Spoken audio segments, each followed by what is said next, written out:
15-16 বয়স তখন তো একটা তারপরে 10 বছর বাবার বাড়ি আমাদের রাখা।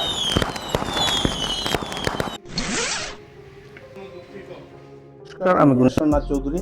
আমি আজকে আইছি কাটলিচড়া বৃদ্ধাশ্রমে কয়েক বছর যাবত তাইনি কেন আসেন।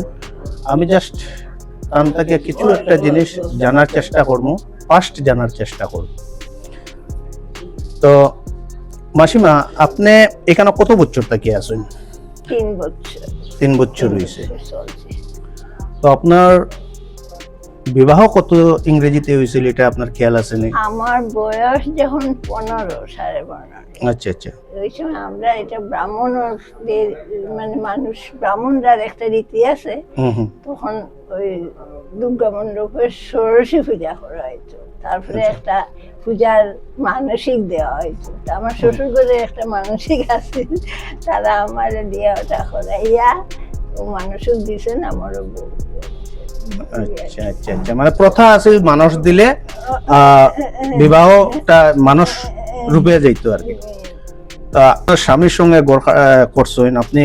খুব মানে যেটা আর কি আজকাল ঘুরে ঘুরে যেটা সম্ভব, আমরা অত কাছে কেউ ঘুরে পাইছি না। তবে একটা ছেলে পাইছি 2 বছর এখানে আসলাম, তো এই টাইমকে লাগে বড়ডুবি থেকে শেষে আমি ও বদরপুরি আবার এখানে আইলাম আর কি বাবার কাছে। আচ্ছা আচ্ছা। শাশুড়ির লোক বহুত দিন রয়েছে, শাশুড়ি একটু আগের দিনের নানি সবকিছু বুঝিতে ভয় লাগে, এই প্রশ্ন সেই প্রশ্ন উত্তর সব দিতে পারেন না। এক কথায় আপনার দাম্পত্য জীবনটা সুখের আছিল? এমনি সুখের আছি, খুব বিশ্বাসী আছি। আচ্ছা আচ্ছা। কিন্তু ইও আছি না, অতিরিক্ত দিনের আছি না। ভালো জিনিসগুলো বেশি দিন থাকে না। ওর তো বাচ্চা হইলো 2 বছর পরে বোধহয় একটা অ্যাক্সিডেন্ট থেকে লাগে, ওইটা যে সিপিএম করতাম। আচ্ছা আচ্ছা। ত্রিপুরা তো ওটাই কাণ্ড। আচ্ছা আচ্ছা। তো আপনার ছেলেও বর্তমানে নাই? ছেলে বর্তমানে নাই, ফার্স্ট বাসে। আচ্ছা। আর আপনার যখন বিবাহ হয়েছিল তখন বয়স কত আছিল?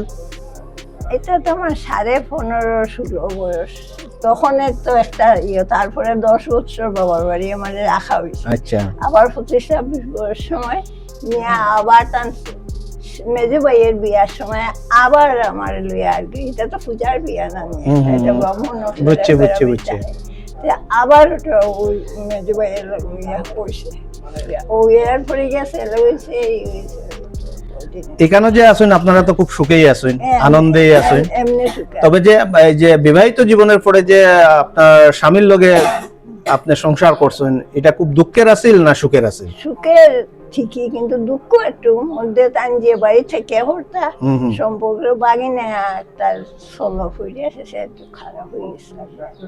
আচ্ছা আচ্ছা আচ্ছা। তারপরে তো খারাপ বলতে কিভাবে খারাপ হইছিল? তাই বিয়া হতে বাধ্য হলো, এটা হয়েছে কি তার সেকেন্ড ম্যারেজ আছিল?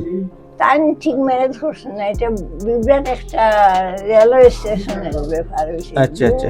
গুন্ডারা দেখা নিছিল, তাই বাসে আনছিলাম, ওই আনছিলাম একটু ঠান্ডায়। তার যখন প্রকাশ পাইল তাই প্রেগনেন্সি, তখন তার উপরে দৃষ্টি যাইল সবাই। আচ্ছা। তারপরে আর কি তা করা যাইব, ওই আড়াল একটা দিলা আমারা কইছে না, আমি আমার যেমন তোমার। আচ্ছা, হে বউ আসেননি এখন? তাই আছে, ওই তো বাচ্চা মেয়ে। আচ্ছা আচ্ছা। এখন তো তাই নাই, আমিও এইরকম এত সম্পর্ক হয়েছে। আচ্ছা আচ্ছা। ওই আপনি সেপারেট হইয়া এখানে আনি আপনারা কে দিছে? এখানে আমি বাড়িতে আইসি, পরে ওই খুব খবর পাওয়ার পরে আইসি। মেন বাড়িটা কোন জায়গাতে আপনার? মণিপুর বাবার বাড়ি আইসি পরে, মানে ঘাড়মুড়া মণিপুর? না না, ওই ঘাড়মুড়া মণিপুর এমবি স্কুলের সামনে। আচ্ছা আচ্ছা আচ্ছা আচ্ছা।